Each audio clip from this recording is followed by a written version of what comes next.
obviously a story that follows Eric Kratz's career kind of closely there, and that's sort of serves as the narrative there. But it's not just a book about him; it's about the whole culture, and you touch on Josh Paul and AJ Ellis and a whole bunch of others as well too.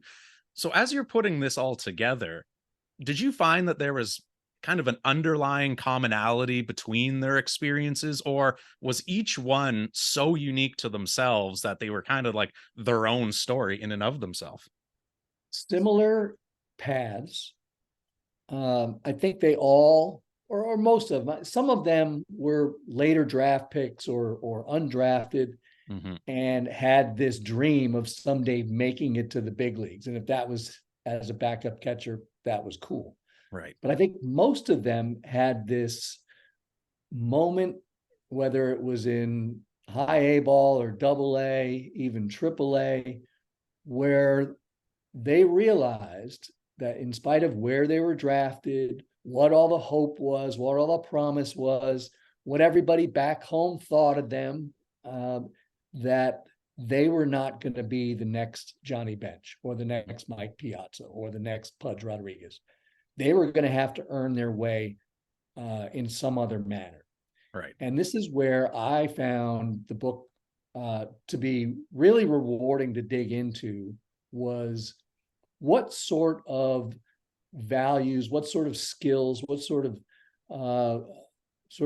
inner soul did you have to develop in order to become this backup catcher? It wasn't about necessarily about any of the baseball skills, although we could argue the defensive element of it became more important to them. But it was about being a leader. It was about being a great teammate. It was about being a good person. It was about being, almost another coach in the Hmm. dugout. It was about how to win games in the 21 hours around the games.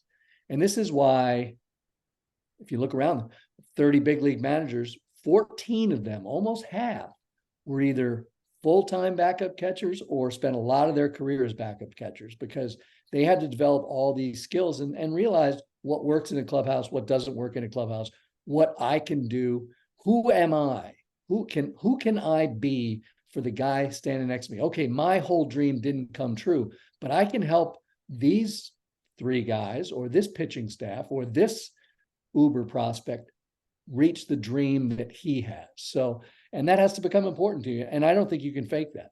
Yeah. Well, it's such a good point too, right? Because not only when you're looking at the current state of who is managing big league clubs right now, there's obviously a disproportionate amount of catchers, but even, going back through the recent history of managers as well too, and not even all of them were ever really established big league catchers. You look at, the Bruce Boschis of the world or the John Gibbons of the world who, had a cup of coffee and, a few plate appearances here and there, but do you really think it is kind of going back to what you were saying, how they are kind of the therapist, the big brother, watching kind of the season unfold before them.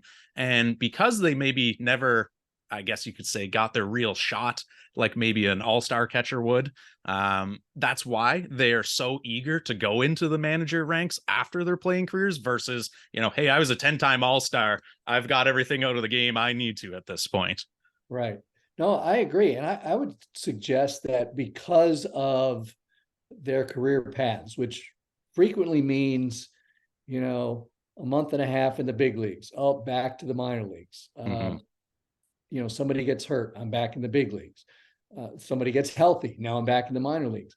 That they frequently helped sort of develop the next generation of catchers, great catchers or backup catchers, and they helped sort of form the next generation of big league coaches and big league managers, because we're seeing a lot of guys who perhaps didn't have big league experience as a player who rise up through the minor leagues as coaches and managers.